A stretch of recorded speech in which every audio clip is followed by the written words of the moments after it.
So hey guys, welcome back to our channel. So order આવ્યો છે પ્રિયંકા પટેલ, જે ગુજરાતીના ફિલ્મ સ્ટાર એક્ટ્રેસ છે.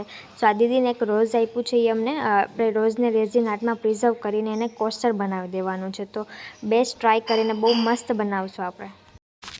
સો વેલેન્ટાઇન ડે આવે છે, તો કોઈને પણ વેલેન્ટાઇન ડેમાં પોતાના હસબન્ડ, બોયફ્રેન્ડ, ફિયોન્સે કે ગમે એને રોઝના આપ્યું હોય ને, જો તમે તો કોઈને એવું બનાવવું હોય તો કોન્ટેક્ટ કરજો મને. તો રેઝિન આર્ટના આમાં બહુ બધા આઈડિયાઝ છે. વોચ બની જાય, ફોટો ફ્રેમ બની જાય, નાનું એવું કોસ્ટર બની જાય, કિચન બની જાય.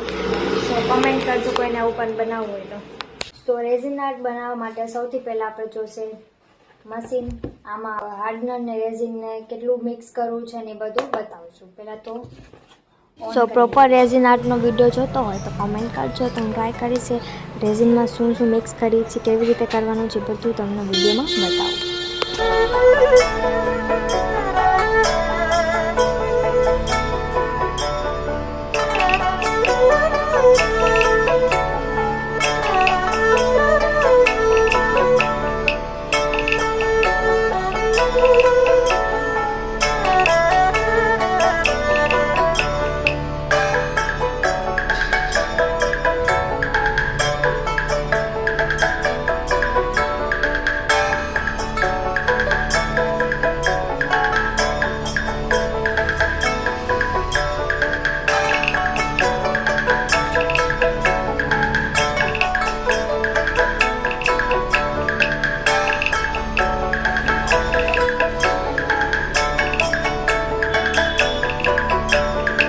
સો 2 દિવસ પછી આપણું કોસ્ટર ક્યોર થઈ ગયું છે. હવે આપણે આને રિમૂવ કરી લઈશું. જોઈએ, બહુ બીક લાગતી હતી કે કોસ્ટર બનશે કે નહીં, કેમ કે માપમાં થોડુંક અપડાઉન થઈ ગયું હતું. બટ ના, ફાઇનલી કોસ્ટર એટલું મસ્ત બન્યું છે ને ગાઈઝ. તમે લોકો મને કોમેન્ટ કરજો કે કેવું બન્યું, તમને લોકોને મારું કોસ્ટર ગમ્યું કે નહીં.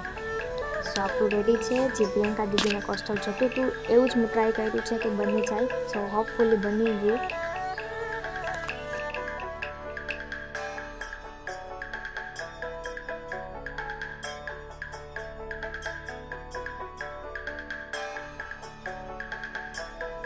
સો બસ આવા નવા વિડીયોઝ જોવા માટે મારા ચેનલને સબસ્ક્રાઈબ કરવાનું ના ભૂલતા. સો don't forget two like, share and subscribe. Bye bye.